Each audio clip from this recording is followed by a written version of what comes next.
سبتری نیپال۔ بسم اللہ الرحمن الرحیم۔ باب فی الرجل یسب الدہر وقال حدثنا محمد بن الصباح بن سفیان وابن السرح قال حدثنا سفیان عن الزہری عن سعید عن ابی ہریرہ رضی اللہ تعالی عنہ عن النبی صلی اللہ علیہ وسلم یقول اللہ تعالی عز وجل یوزنی ابن آدم یسب الدہر وانا الدہر بید الامر اقلب اللیل والنہار قال ابن السرح عن ابن المسیب مکان السعید۔ السلام علیکم ورحمۃ اللہ وبرکاتہ۔ السلام علیکم ورحمۃ اللہ وبرکاتہ۔ میں سبن النساء بنت نظام الدین مقام بنر ضلع سبتری نیپال۔ بسم اللہ الرحمن الرحیم۔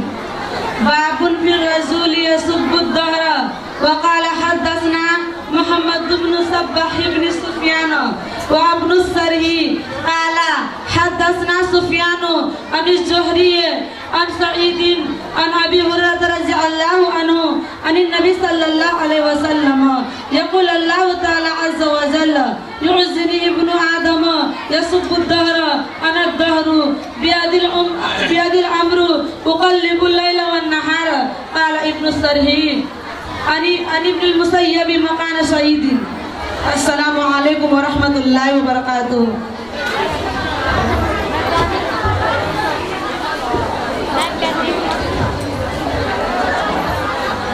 وعلیکم السلام ورحمۃ اللہ وبرکاتہ۔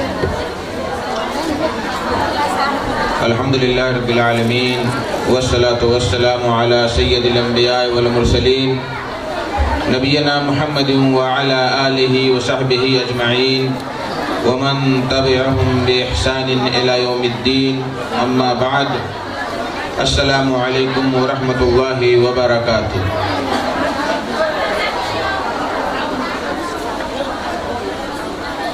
آج 20 فروری 2023 عیسوی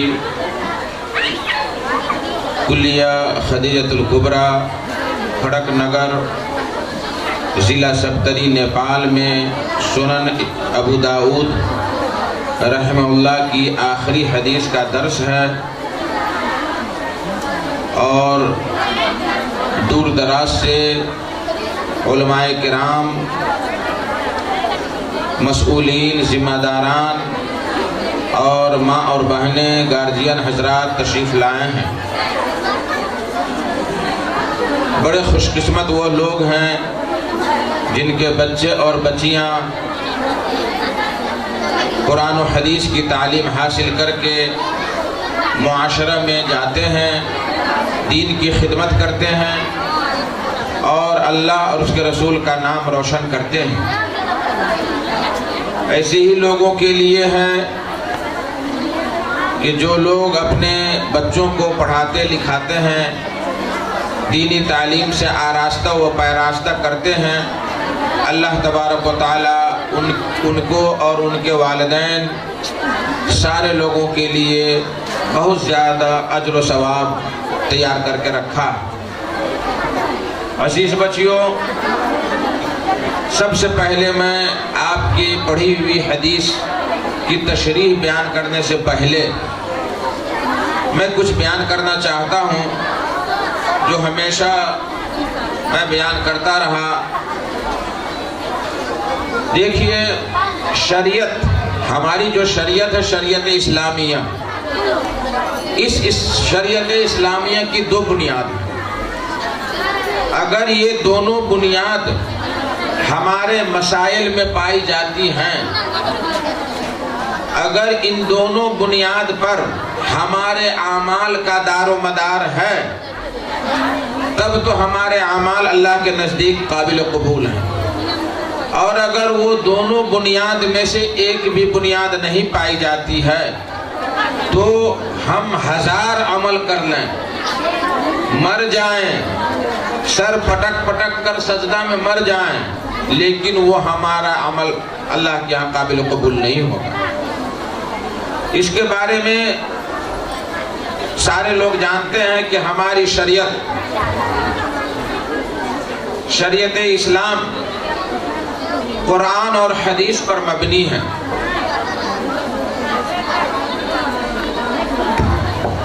ہماری شریعت اسلامیہ قرآن اور حدیث پر مبنی ہے۔ اگر جو کام ہم کر رہے ہیں اس کام کی دلیل قرآن میں موجود ہے، اس کام کی، اس عمل کی دلیل حدیث میں موجود ہے تو الحمدللہ۔ اگر موجود نہیں ہے تو ہم 1000 بار کرتے رہیں، اس عمل سے ہمیں کوئی فائدہ نہیں ملے گا۔ اس لیے نبی کریم صلی اللہ علیہ وسلم نے ارشاد فرمایا، ترکت فیکم امرین لن تضلوا ما تمسکتم بہما، کتاب اللہ سنت رسول اللہ، موطا امام مالک۔ یہ حدیث بالکل صحیح ہے، یہ حدیث بالکل صحیح ہے، اگرچہ امام مالک نے فرمایا ہے کہ مجھے یہ حدیث پہنچی ہے، راوی کا ذکر نہیں کیا، لیکن اس کے باوجود اہل علم نے فرمایا ہے کہ یہ حدیث اتنی مشہور اور معروف ہے کہ سند کی ضرورت ہی نہیں پڑے گی۔ اتنی مشہور حدیث ہے کہ سند کی ضرورت ہی نہیں پڑتی۔ اور چونکہ امام مالک اور صحابی کے درمیان صرف ایک راوی کا فرق پڑتا ہے، جیسے آپ پڑھے ہوں گے کہ اصح الاسانید، سندوں میں سب سے زیادہ صحیح حدیث مالک کی طرف سے اگر آئے تو وہ ہوگی مالک عن نافع عن ابن عمر، مالک عن نافع عن عبداللہ ابن عمر۔ اور اگر دوسرے لوگوں کی طرف سے آئے تو وہ جیسے زہری ہے، زہری کی طرف سے اگر آئے تو زہری عن سالم عن عبداللہ ابن عمر۔ تو اس طریقے سے اصح الاسانید بہت ہی زیادہ موطا امام مالک کے اندر ہے، جس کو آپ لوگ نہیں پڑھی۔ بہرحال تو اللہ کے نبی صلی اللہ علیہ وسلم نے ارشاد فرمایا کہ میں تمہارے درمیان 2 چیز چھوڑ کے جا رہا ہوں، میں اللہ کے ہاں جا رہا ہوں تمہاری رہنمائی کے لیے، تمہاری ہدایت کے لیے 2 چیز چھوڑ کے جا رہا ہوں۔ اگر ان دونوں پر عمل کرتے رہو گے تو کبھی گمراہ نہیں ہو، راہ نہیں بھٹکو گے، الگ تھلگ نہیں ہو جاؤ گے۔ اور وہ دونوں کتاب کیا ہے؟ دونوں چیز کیا ہے؟ اللہ کی کتاب قرآن مجید اور میری سنت۔ جب تک صحابہ کرام، تابعین، تبع تابعین، ائمہ کرام، مسلمان جب تک ان دونوں چیزوں پر عمل کرتے رہے کوئی ان کا بال بھی باقا نہیں کر سکا۔ اور جب ادھر ادھر یہ امام، وہ مولوی، وہ مولانا، اس مولانا نے کہا، اس مولوی نے کہا، اس امام نے کہا، ہم اس کے پیچھے پڑیں گے، صحیح حدیث کیا کہہ رہی ہے، قرآنی آیات کیا کہہ رہی ہیں، یہ سب چھوڑ کر کے ہر آدمی اپنے اپنے گاؤں کے امام، اپنے گاؤں کے مولوی، اپنے علاقے کا مولانا، اس چکر میں جب سے پڑا ہمارے اوپر ذلت، مصیبت، پریشانی، دشواری عائد ہو گئی، اور اب تک یہ موجود ہے ہمارے اندر۔ اس لیے میں آپ لوگوں سے گزارش کرتا ہوں کہ اللہ تعالیٰ نے ہمارے لیے صرف 2 چیز چھوڑا ہے، 2 چیز ہمارے لیے بیان کیا ہے، اطیعوا اللہ و اطیعوا الرسول، یعنی کتاب اللہ قرآن مجید کی اطاعت کیجئے یا حدیث رسول کی اطاعت کیجئے، تیسرا کچھ بھی نہیں۔ اب اہل علم نے اس کے بارے میں کئی حدیثوں میں اللہ کے نبی صلی اللہ علیہ وسلم نے بیان کیا۔ ایک حدیث ہم نے بیان کی، ایک دوسری حدیث ہے حجۃ الوداع کے موقع پر، جب آخری حج کیا نبی صلی اللہ علیہ وسلم، ایک ہی حج کیا نبی صلی اللہ علیہ وسلم، تو حجۃ الوداع کے موقع پر نبی صلی اللہ علیہ وسلم نے ارشاد فرمایا ہے کہ ان الشیطان قد یئس ان یعبد بارضکم، کہ شیطان مایوس ہو گیا ہے کہ اس کی عبادت جزیرۃ العرب میں ہو، لیکن چھوٹی چھوٹی باتیں جن کو تم حقیر سمجھ کے شیطان کی اطاعت کرتے ہو وہ چلتا رہے گا، وہ چلتا رہے گا۔ اور آپ دیکھ رہے ہیں ہمارے بیچ میں چھوٹی چھوٹی چیزوں میں شیطان کی اطاعت ہو رہی ہے، شریعت کے خلاف لوگ کام کر رہے ہیں۔ تو اللہ کے نبی نے فرمایا کہ فاحذروا، تم ان چھوٹی چھوٹی چیزوں سے بھی بچ کے رہو۔ قد ترکت فیکم ما ان تمسکتم بہ فلن تضلوا، 2 چیز ہم تمہارے درمیان چھوڑ کے جا رہے ہیں، اس پر اگر عمل کرو گے تو کبھی گمراہ نہیں ہوگے۔ وہ کیا ہے؟ اللہ کی کتاب اور نبی صلی اللہ علیہ وسلم کی سنت۔ یہ دونوں چیزیں ہمارے لیے ضروری ہیں، ان کو ہم اگر چھوڑیں گے تو ہمارے لیے بخشش کا کہیں کوئی طور طریقہ نہیں۔ اچھا، کیا قرآن مجید کا سمجھنا مشکل ہے؟ کیا حدیث کا سمجھنا مشکل ہے؟ آج لوگوں نے ایک ہوا کھڑا کر رکھا ہے کہ ہم قرآن مجید نہیں سمجھ پائیں گے، عالم علماء کا کام ہے۔ میں ایسے لوگوں کو جواب دینا چاہتا ہوں کہ امریکہ لندن میں انگریز لوگ یا غیر مسلم جن کو اللہ ہدایت دیتا ہے وہ ترجمہ والا قرآن پڑھ کر کے مسلمان ہو رہا ہے، تو ہم مسلمان ہو کر کے نہیں پڑھ سکتے ہیں؟ ہمارے لیے کیسے حرام ہو گیا پڑھنا؟ ہمارے لیے قرآن کا سمجھنا کیسے دشوار ہو گیا؟ جبکہ اللہ تبارک و تعالیٰ فرماتا ہے کہ وَلَقَدْ يَسَّرْنَا الْقُرْآنَ لِلذِّكْرِ فَهَلْ مِن مُدَّكِرٍ، کہ ہم نے قرآن کو تو بالکل آسان بنایا ہے کوئی پڑھنے والا، ہے کوئی عبرت اور تدبر حاصل کرنے والا؟ تو غیر قرآن پڑھ کے مسلمان ہو رہے ہیں، اور ہم اگر قرآن پڑھیں گے تو بھٹک جائیں گے۔ یہ ایک مولویوں نے ہوا کھڑا کر رکھا، اتنا بڑا ظلم قرآن کے ساتھ کہ ترجمہ بھی نہیں پڑھنے دیا جا رہا ہے۔ قرآن کی تلاوت کرو، گھر بیٹھو، بس ترجمہ پڑھنے کی ضرورت نہیں ہے۔ نہیں میری بہنوں، ترجمہ ہونا چاہیے۔ اور مجھے افسوس ہو رہا ہے بچیوں کی گارجینوں پر کہ ماشاءاللہ گفٹ پر گفٹ، سونے اور چاندی، بابو مجاہد نے کہا کہ ہیرے اور جواہرات بھی بورے میں کسے جا رہے ہیں۔ کاش کہ کوئی گارجین تفسیر احسن البیان ہدیہ دیتا، کاش کوئی گارجین رحیق المختوم کتاب، نبی کریم صلی اللہ علیہ وسلم کی سب سے عمدہ سیرت، وہ کتاب کسی بچی کو تحفہ میں دیتا۔ کاش کہ کوئی فقہ کی کتاب جو عام کتاب ہے، اسلامی طرز زندگی اردو میں، یہ اگر کسی بچی کو تحفہ دیتا تو بچی جب تک زندہ رہے گی، جب تک اس کے پاس کتاب رہے گی، اس سے فائدہ حاصل کرے گی۔ یہ سونا، یہ چاندی، یہ گفٹ، یہ بکواس، یہ خرافات، یہ آنی جانی چیزیں ہیں، علم کبھی فنا ہونے والا نہیں۔ اس لیے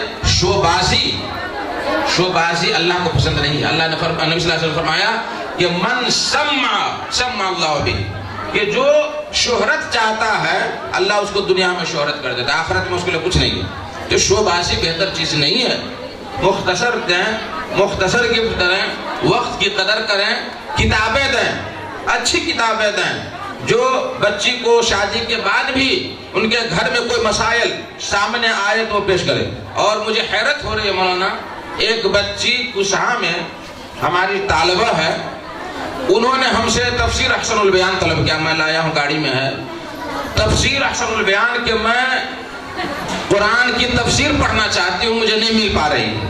اگر یہی بچی جو ہمارے سامنے ہے کل معاشرہ میں جائیں گی، کل کوئی آدمی یا کوئی عورت آ کر کے سوال کر دیا، کوئی مسئلہ پوچھ دیا، تو وہاں کیا جواب دیں گے؟ اگر ہمارے پاس کتاب نہیں ہے، وہ علم نہیں ہے، تو ہم کیا جواب دیں گے؟ سونا چاندی سے جواب نہیں ملے گا، علم سے جواب ملے گا۔ اور علم ایک ایسی دولت ہے جو نہ ہیرے، نہ جواہرات، نہ سونے، نہ چاندی، اس کے مقابلے میں سب زیرو۔ تو اس لیے میں آئندہ پروگرام میں گارجین حضرات سے کہنا چاہ رہا ہوں کہ تفسیر احسن البیان بہترین تفسیر کتاب ہے، اس کو گفٹ کریں بچیوں کو۔ اسلامی طرز زندگی ابو بکر جابر الجزائری کی کتاب ہے، اس کو اردو میں ہو گیا ہے، وہ گفٹ کریں۔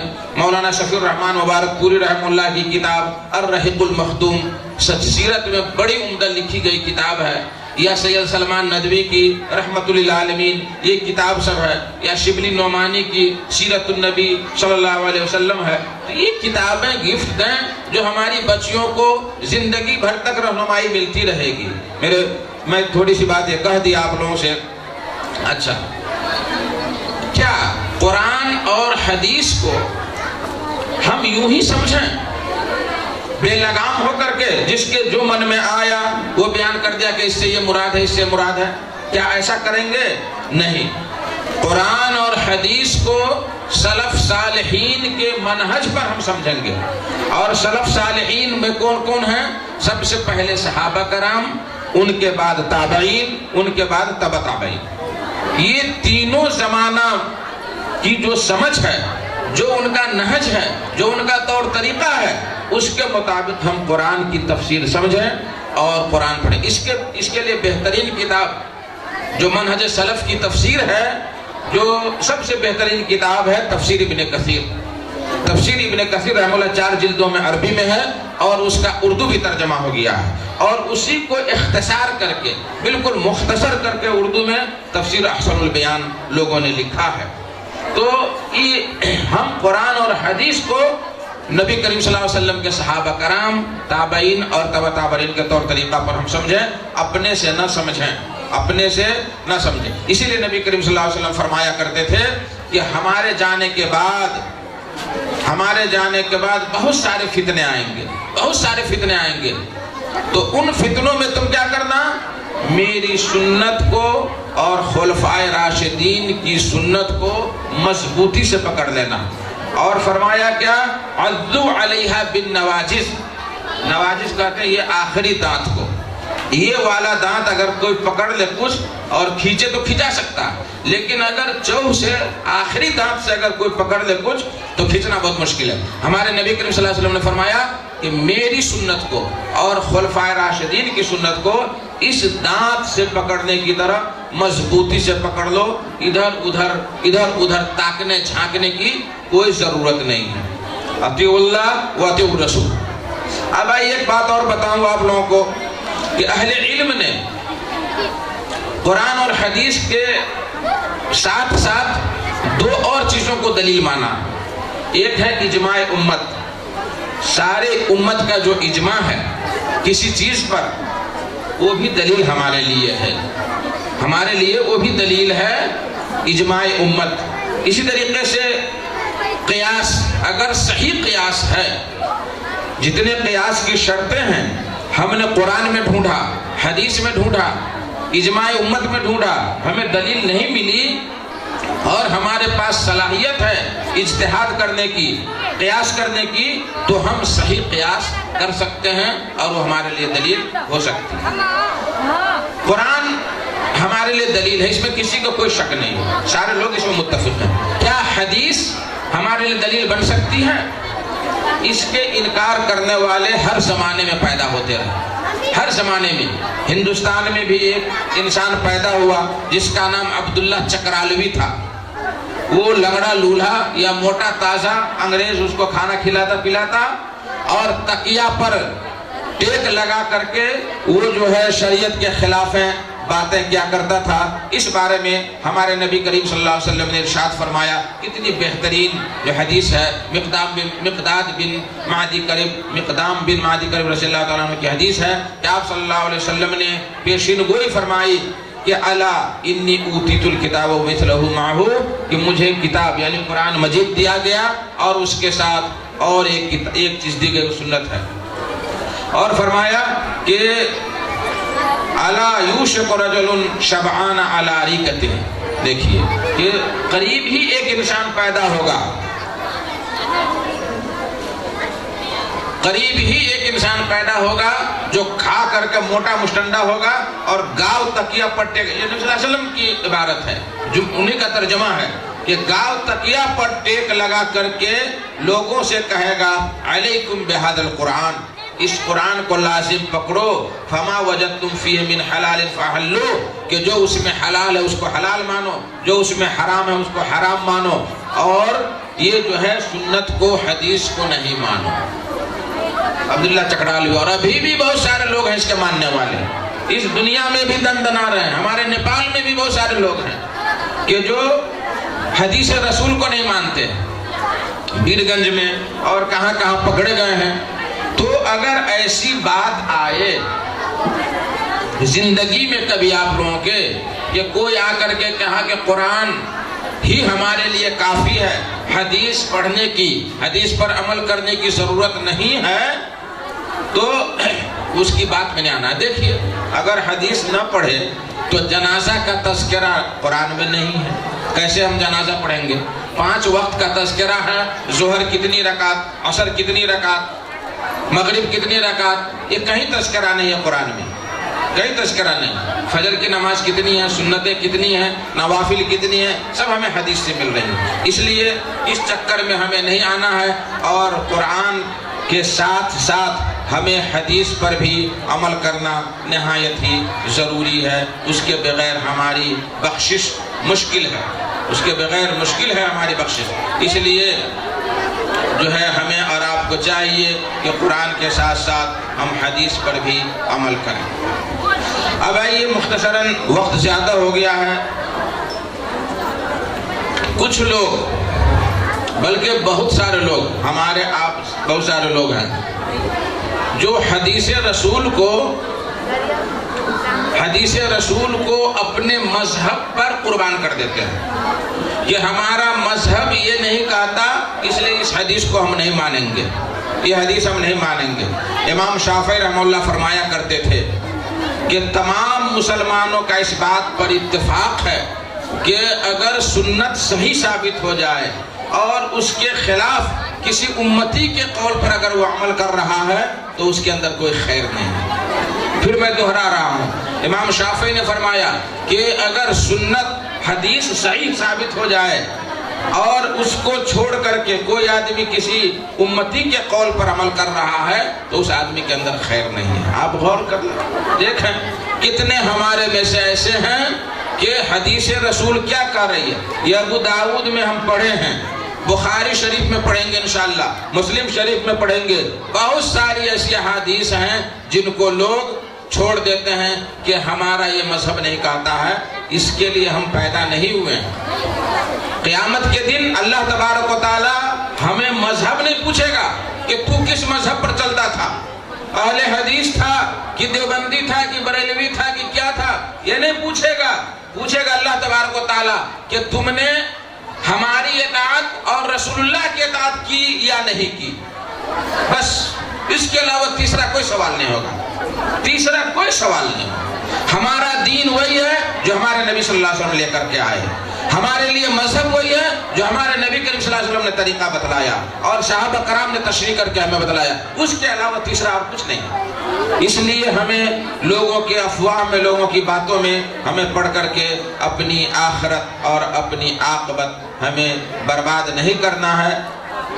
اب اس مختصر تمہید کے بعد ایک چیز اور بتلا دوں یہاں آپ لوگوں سے کہ ابھی ہمارے نیپال میں قادیانی مذہب بہت زیادہ شور و شور سے پھیل رہا ہے. قادیانی یعنی ہمارے نبی کریم صلی اللہ علیہ وسلم کو آخری نبی نہیں مانتے ہیں وہ لوگ, اور کہتے ہیں کہ نبی کے بعد یعنی آخری یہ محمد صلی اللہ علیہ وسلم کے بعد بھی دوسرا نبی آ سکتا ہے. اور کاٹھمانڈو میں اس کا ایک سنستھا ہے احمدیہ سنگھ. تو بہت سارے لوگ داڑھی لمبی ٹوپی, نماز پڑھیں گے, سارا کچھ کریں گے, ہمارے ساتھ کھائیں گے پیئیں گے, لیکن ان کا عقیدہ ہوگا کہ محمد رسول اللہ صلی اللہ علیہ وسلم آخری نبی نہیں ہے بلکہ ان کے بعد مرزا غلام احمد قادیانی جو پاکستان میں پیدا ہوا وہ بھی نبی ہے, فلاں بھی نبی ہے. اور حیرت کی بات یہ ہے کہ بہار میں بھی ایک نبی پیدا ہوا ہے ابھی, شکیل حنیف, اور اس کے بھی بہت سارے چمچے ہمارے آپ کی طرح داڑھی بڑھائے ہوئے, ٹوپی پہنے ہوئے, کرتا پاجامہ, ہاتھ میں تسبیح لیے ہوئے اس کا پرچار پرسار کر رہا. شکیل حنیف وہ کہتا ہے کہ ہم مہدی ہیں, امام مہدی ہیں. یہ فتنہ ہے.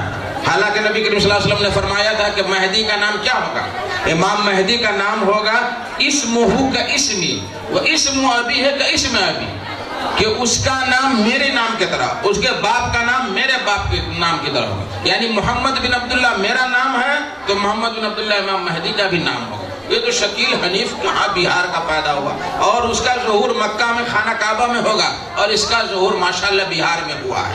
بہار کے لوگوں نے مارا جوتا تو کیرلا میں پناہ لیا, اور کیرلا کے لوگ سیدھے سادے ہوتے ہیں اور وہاں وہ ناریل کھا رہا ہے اور وہیں سے شر اور فتنہ پھیلا رہا ہے, اور اس کو پیسہ برٹش اور برطانیہ سے آ رہا ہے. اللہ کے نبی صلی اللہ علیہ وسلم فرمایا کہ میرے بعد 30 جھوٹے نبی ہوں گے. نبی کے زمانے میں بھی دو نبی جھوٹے نبی تھے, ایک مسلمہ کذاب, ایک اسود انسی. نبی صلی اللہ علیہ وسلم سے مناظرہ کرتا تھا جھوٹا ہی. تو جب نبی کے زمانے میں جھوٹا نبی آ گیا تو ابھی تو یوں بھی آ سکتا ہے, ویسے بھی فتنہ بہت زیادہ ہے. ایک چائے پر بھی لوگ بک جاتے ہیں, ایک سگریٹ اور ایک بیڑی پر بھی لوگ بک جاتے ہیں, اور اب تو مصیبت پر مصیبت. ادھر ٹک ٹاک ہے، ادھر سوشل میڈیا ہے، ادھر کیا کہتے ہیں یوٹیوب ہے، ادھر فیس بک ہے. ہر چمکنے والا سونا نہیں ہوتا ہے، ہر چمکنے والا سونا نہیں ہوتا ہے. اس لیے ابھی پاکستان میں ایک نیا فتنہ جو ہے مرزا علی، انجینئر مرزا علی کا فتنہ آیا ہے. وہ شروع میں اپنے آپ کو اہل حدیث کہا، اہل حدیث کی طرف درس دیتا تھا، بہترین درس.